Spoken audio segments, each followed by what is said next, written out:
And we're back with the Opie and Anthony program. That was a quick break, huh? Broadcasting live from Washington, D.C. In studio, Al Franken, everyone. Sorry to make you wait. We had we had some broads in here. We had some dames in here. They call their show Broad-Minded, so we had a couple of the broads. A little play on words because they're women. I got it. Broad-minded. Yeah. So, Mr. Franken, how are you? I'm great. Very good. You're quite the best-selling author these days. I am quite the best-selling author. Yes, people buying your books up like crazy. I think half the people that buy them love your point of view, and half hate it. I think it's more two-thirds, a third, but it'd be nice if half the people... you think? Well, actually, I get some people buying it who haven't decided yet, and that's nice, or who actually are curious, actually want to find out something. I like reading things that get me angry. Well, a lot of times you read and just go, no! Well, there's a lot of that in this book. Is there? Yeah. A lot of people are starting to say that you're biased to the left. Just a little. Who are these people? Little left. And where are they? I want to talk to them. Yeah. A little left leaning. Well, it depends where you are. But I mean, I've read some of O'Reilly's books. Yeah, that'll make you mad. And then Michael Moore's books. Right. And I'm equally as pissed reading either one because it's so far one side or the other that it cannot possibly be based in fact or truth. It is just ridiculous. You know, mine are maybe different than anyone else's in that I have a particular thing about lies and the truth. So I do a tremendous amount of research, and also people on my shows or researching my book do it. So, and at least there's some humor thrown in. Yes. So those two things would distinguish it certainly from O'Reilly. Yeah, where there is just a complete lack of humor. Yeah, at least I'll make you laugh a little bit. His private life is hysterical as all hell. That little problem he had with the phone calls. Yeah, he did a good job making that go away. His ratings are just as strong. Yeah, unbelievable. Yeah, he paid her off. So yeah, but didn't do anything. He actually never denied it. Yeah. He never denied it. But he never came forward and said that he did it. No, but all he had to do was make a settlement. Pay a lot of money. And part of the settlement is that you never talk about it. Can't talk about it. That sure sounds like you did it. Yes, I would say. And she had what seemed like a transcript of a thing, which, leads me to believe there is a tape somewhere. Which leads me to believe that's why he settled. But anyway, that's what's interesting about him is that he talks a lot on his show about morals, and he talks about traditional values his traditional values as opposed to we were part of that secular leftist, and he keeps talking about his traditional values, and I don't know what is traditional about phone sex. I didn't think the phone had been around long enough to be maybe telegraph sex is a traditional value. But this is a guy, a married man, calling a female employee who doesn't want to be called and making very, very filthy calls to her. Yeah. That's not a traditional value where it's a lot harder. My tradition. It's a lot harder for the right to preach their agenda because they can come off looking hypocritical very easily by the life they lead, their personal life and stuff. It seems to me if you're more left-leaning, no matter what you do, you go, hey, it's part of the lifestyle, man. Well, no. I mean, you can fuck and suck and this, and it doesn't matter. Is this on XM? Yeah. I just figured that out. Yeah. No. Here's the. I think it's you can be hypocritical wherever you are. If you can be hypocritical if you if you preach being an environmentalist and invest in litter. If you throw a can out the window. I mean, more of a moral lifestyle thing. I think it's easier but I mean, there's plenty of room for hypocrisy all over the place. Yeah, hypocrisy, sure. Even liberals, of course, can come off looking very hypocritical. Yeah. So I wouldn't say that they have a lock on hypocrisy that the right does, but there is. I mean, obviously, look, there's Limbaugh, who for years when any drug addict would die would say, "Just another dead doper. Good riddance to you, sir." Yeah. And anyone who uses drugs illegally should be put away, should be thrown in prison. And now, so and Bill Bennett likes to say, like, I never wrote against gambling. Therefore, I'm not a hypocrite. And I said, well, no, of course you didn't, because you knew you were a gambler. Why are you going to put yourself in that trap? But you gambled away $8 million. There's something wrong with that. It's a bit of a problem. Yeah, it's a problem. Sure. And by the way, your Empower America, whatever your group said, that did label gambling as one of the things that hurts society, and so you're a hypocrite, sir. Mm-hmm. Yeah.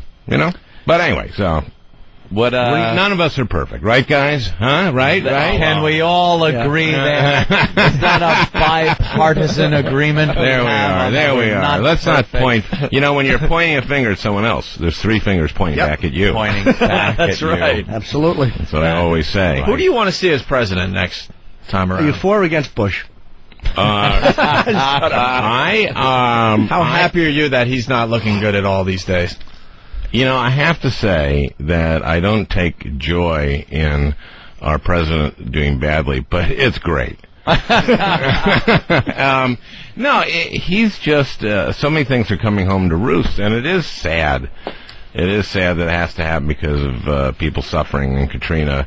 I mean, this sort of opened everyone's eyes to how much cronyism there is, and how, after 4 years after 9/11, how we didn't get anything together. And Iraq. Now, there was a thing in the New York Times today saying he's going to. The New York Times, what's that? It's actual paper that you have on your on here. We read the New York Post. See the difference in See the difference between you and us. We don't read any articles without a picture. Right. Not enough pictures in that one. No picture on this one, it's just too big to read. It said he's scheduled to give a speech in Annapolis, Maryland on Wednesday, assessing progress both in Iraq and what he calls the broader war on terrorism. And several officials said he's expected to contend that the Iraqi forces have made great progress. Mm-hmm. Now, this is on the heels of a piece in the Atlantic Monthly by James Fallows, who we're having on our show today, which says that there's been no progress, or essentially no progress. And you just can't trust this guy. And I think that's what people are getting, is that, so if he goes out and says, we've made a lot of progress in building this Iraqi army, and we're going to be able to leave just in time for the 2006 election, midterms. Yeah. I don't trust him, and we're not going to cut and run. We're going to turn and tiptoe out. Yeah, pull the old Vietnam. Yeah, and it really worries me. I'm going over there actually next month. I do USO tours. Speaking of which, my wife asked me, she doesn't like me going. She says, you don't see O'Reilly going over to Iraq doing USO tours. And I say, honey, that's not fair. He has no talent.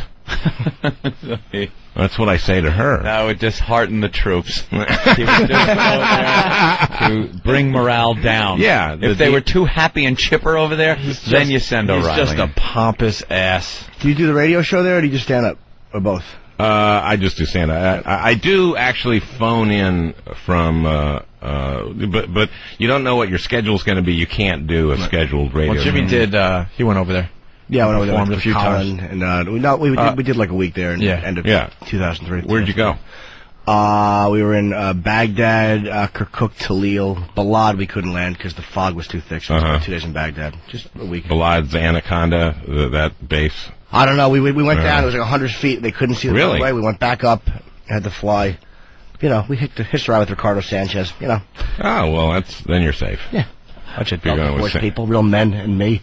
Real men and you. Who are the other comics with you? Colin and Laurie Kilmartin, who's a writer. Great. Great. Isn't it amazing doing it?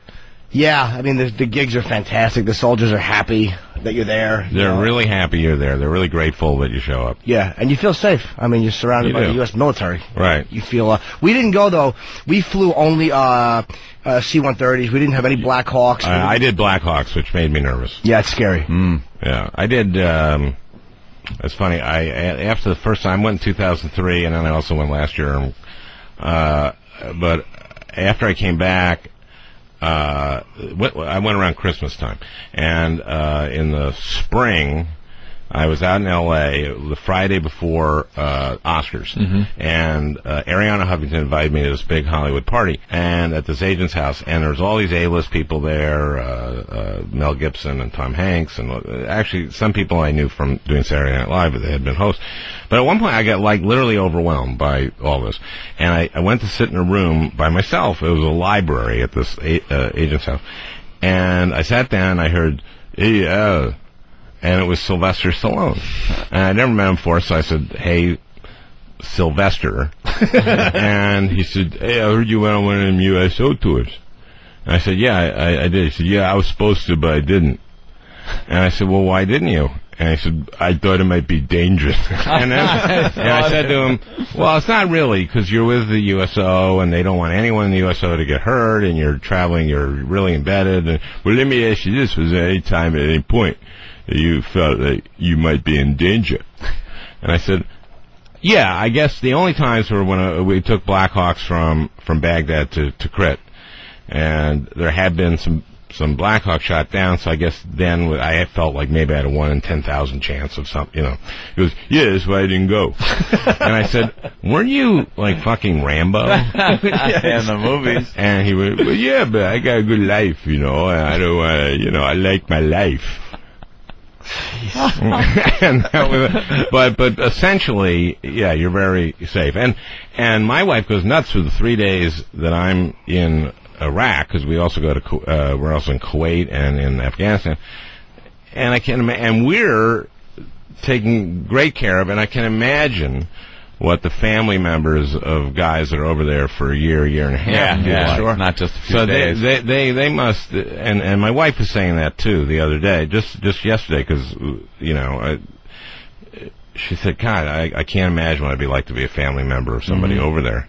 And I think it's worse for the family members than for the troops in some ways. I actually felt safer in Iraq than I did in Kuwait. We were in Kuwait for one night or night and a half, because Iraq is a war zone. Everybody knows what's going on. But in Kuwait, you're in a hotel which is deemed safe. But it's like you're in a Middle Eastern city. I just didn't feel comfortable in Kuwait. Oh, you're in a hotel there, huh? Yeah. They put us on a base. Oh, we didn't stay there. No, we stayed in a hotel. We're all bases. We're like. Was there a Starbucks there, Jimmy? There actually was. Absolutely, there was in the hotel. There really was. That didn't make you feel safe? That made me feel.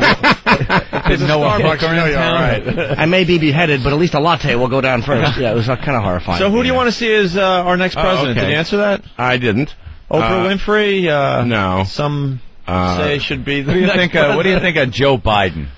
I like Joe Biden. I'd be more of a Hillary person. I'd be also. See, you're throwing away your vote. You're throwing it away. No. It's a gimmick ticket. What? Hillary.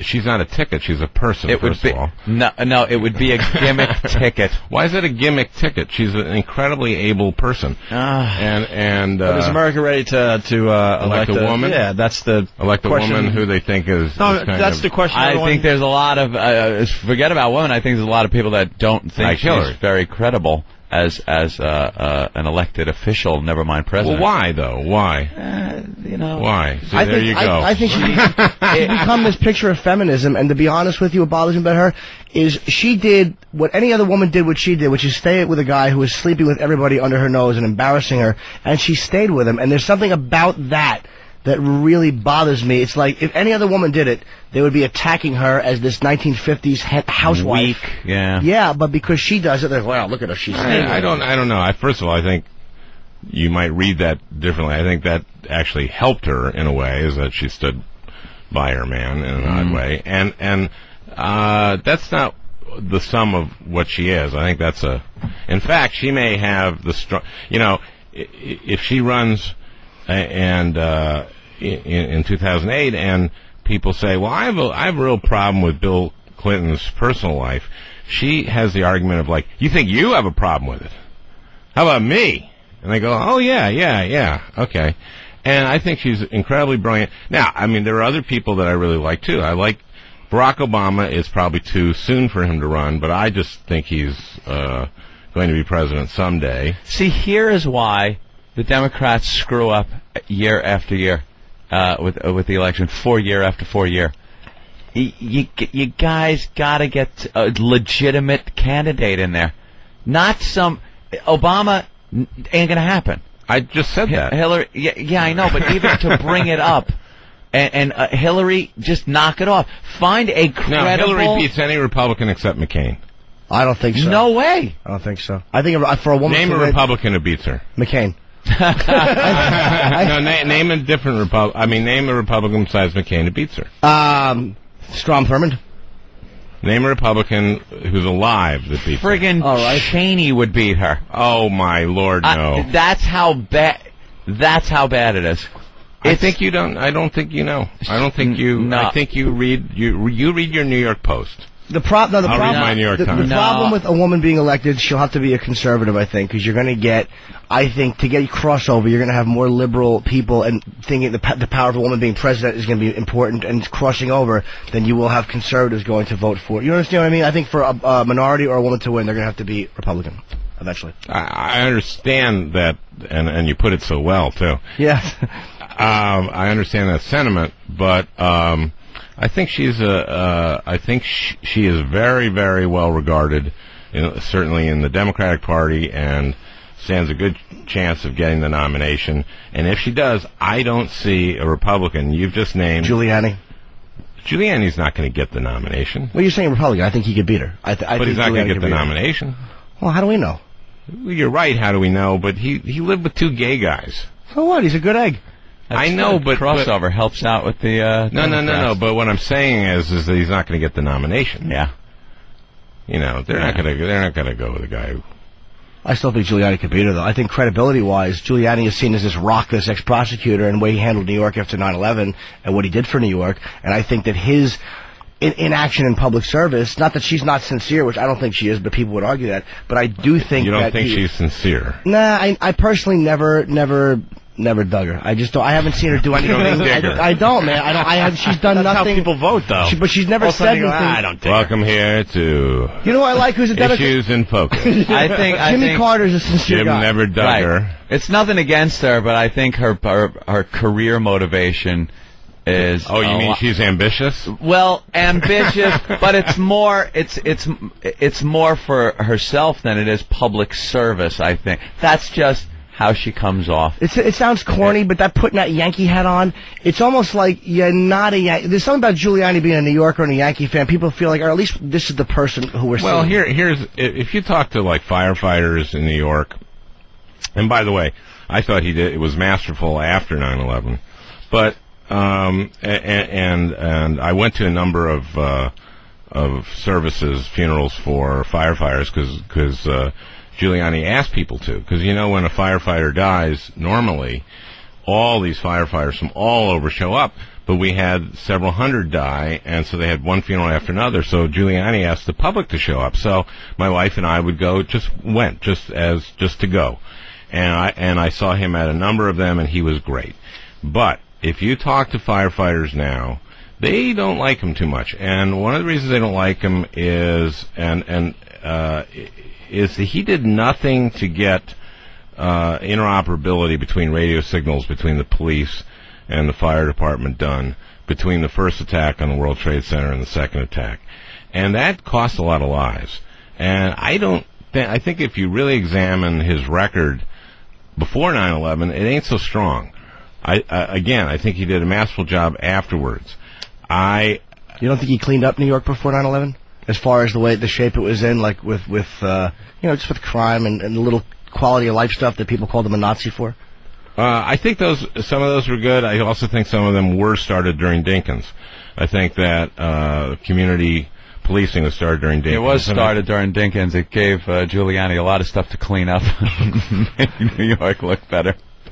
Well, Dinkins was oof.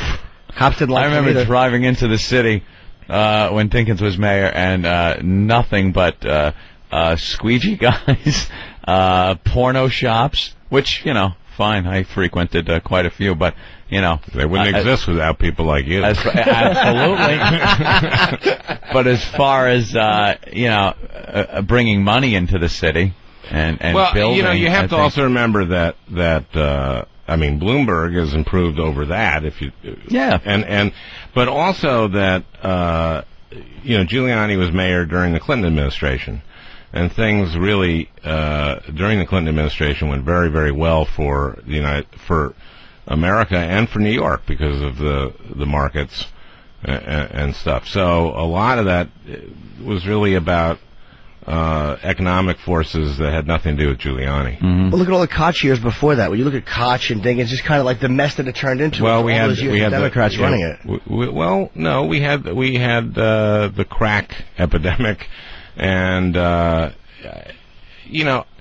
and again, community policing did start during Dinkins, which he doesn't get any credit for at all. But that was toward the end of his term. I think Giuliani was a really great mayor, and a lot of people will bring up something like the Brooklyn Art Museum, which he was wrong to try to censor the art, and they'll say, well, that's who he was. But I think he did a lot of great things for the city. He's a Republican. I think that on credibility would be. Well, I just don't think he's going to get the nomination because of who votes in Republican primaries, and that's why I think that McCain won't, but I'm beginning to think that the more desperate they get, they may turn to him. Yeah, they kind of need somebody. They might need somebody. But looking at the field, I don't see someone from the normal ranks of who they would nominate that would beat Hillary. I don't see George Allen or Bill Frist or one of those guys. Well, they can't pick anybody that's really been kind of buddied with the president and involved in any of this shenanigans with the war, if I may call them shenanigans. Yeah, Shenanigans has a kind of light feel. Yeah, light-hearted type of... Oh, the shenanigans. Yes. The shenanigans going on in Baghdad. Were you buying any of the intelligence when it first broke? Yeah. You were buying that too? I didn't think that the presidents lied to you. Yeah, I was buying serious all on it? that. Yeah, because Anthony was. I was buying that. Like I can't stand Bush now, and I was a big supporter. First election. I believe Colin Powell. Yeah, and Colin Powell had such credibility with the people. Most credible man in the world. Yeah, I thought. And when he came out in front of the UN and showed those pictures and gave the speech, it was like, wow, okay, we got to do something. And then afterwards, it's like they found nothing. And kept finding nothing. And then the whole that's when I just changed over. When the entire reason for the war changed. Fuck the weapons. It's not about that anymore. It's about freedom. These people need to be free. Well, that isn't kind of what you told us in the first place. Because if it was about freeing these people, I wouldn't have really been going rah-rah and backing this, because it seems to me they really don't crave this freedom. They don't understand it. And Saddam seemed to rule with that iron fist that kept terrorists out of his country. And now it's a clusterfuck, as they call it. Any ideas? Because a lot of people say we got to stop the war somehow. Right. But even the Democrats are saying we can't cut and run. Right. Do you have any... No one has a real solution to the problem. Do you have any ideas of how you get the guys out but keep it from just anarchy after we're gone? Well, we're close to anarchy now. I mean, we're closer to anarchy. I mean, there's another... it was a story yesterday in this thing called the New York Times. Yeah. About Muqtada al-Sadr, who is this radical Shiite cleric. Didn't he start the whole thing? Wasn't he the one who was the original problem? He was one of the original problems. He was the he was the original problem in the South, in the Shia side. He wasn't the Sunni side, which is that was Fallujah. That was also the start of the problems. And but Sadr, his army, his militia killed a lot of Americans. And now he's going to be on the ballot. He's going to have 30 guys on the ballot, as many as the Dawa party, as many as the Skiri party. He's going to have as many guys on the ballot as possible. And they just killed like about 30, like 30 Sunnis the other day, just in like a massacre. Yeah. I mean, it is friggin' crazy over there. Now, I'm having James Fallows on today, who's written a piece for The Atlantic on getting the Iraqi military up, because that's the whole thing. Is like, we'll when they can take over, we'll leave. Then that's what we keep saying. But we're not serious about that. We have not been serious about training this army. And part of it is that we failed to recognize for a long time, refused to, that we were facing an insurgency and what we were facing.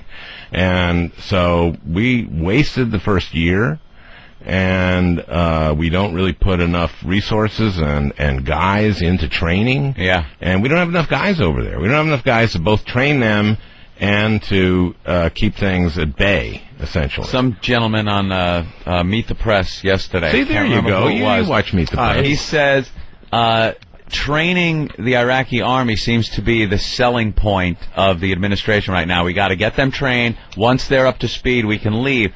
Then he brought up a great point that no matter how well trained they are, they have to believe in what they're fighting for once we leave. And he doesn't really see that happening. You can give them the guns, you can teach them how to use it, but unless they really believe in this cause for freedom and are united, once we leave, they're just better armed insurgents and fractured pieces of governments and back to their tribes and.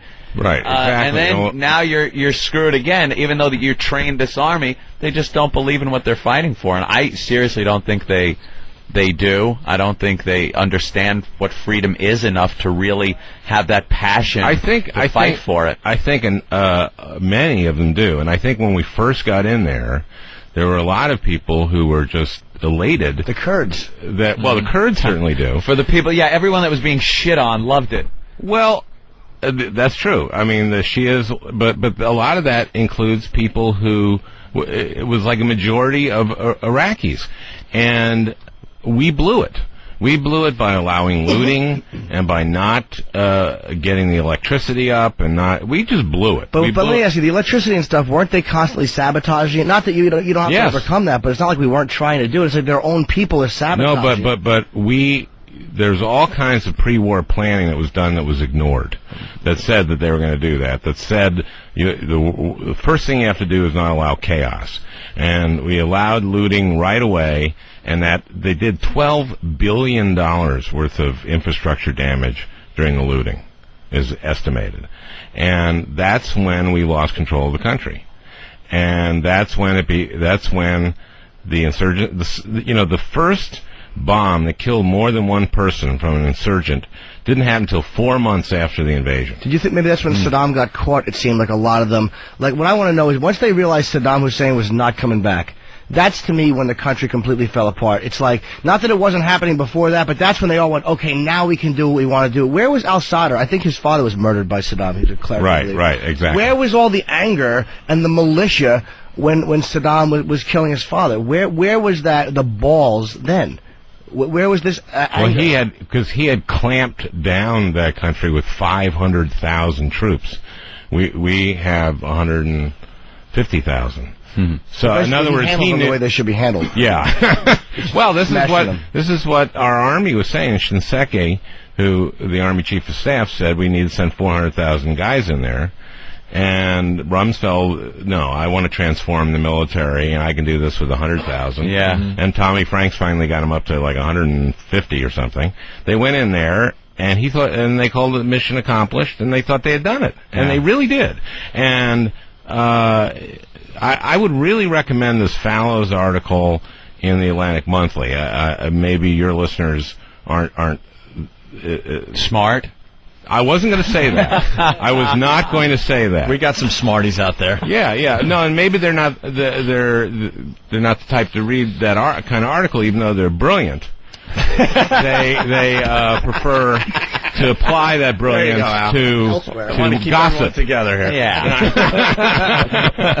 There's nothing, but it's a very, there's other things. I mean, I've been just really engrossed in the progress of the war, and I mean, as I say, I'm going over there for my third time. You can't go over there, entertain the troops, and not support the troops and not want us to succeed. You can't. Right. It's impossible. You know how emotional that must had to be emotional for you. Oh, of course. I mean, you're around guys who are being shot at, and they're happy you're there, and you know that some of them are going to be killed. Yeah, it's you, of course. Yeah. So I mean, and it just makes me mad that the feeling I get is that Rumsfeld doesn't really care, that Wolfowitz didn't care, and that also that they're going to continue to mislead us. That's the thing that really drives me crazy, is that they Cheney gives a speech about anybody who says that we misled you into the war is doing the most reprehensible thing. Well, come on. Yeah. You did, Absolutely. and you know it, and so stop it. And be accountable for your errors. Anyway, I know I got to go to something else. Yeah. The new book's called The Truth, right? Yeah, The Truth with Jokes. With jokes. And that makes it fun to read, the jokes part. And another Republican that could beat Hillary, Scooter Libby. Because of his name. That's an adorable name.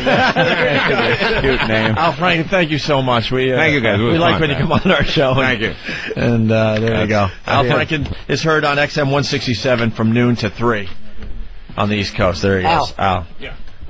Nice. You got him. He just does that. You I got like Al Franken. Oh, my God. What's wrong, Eric?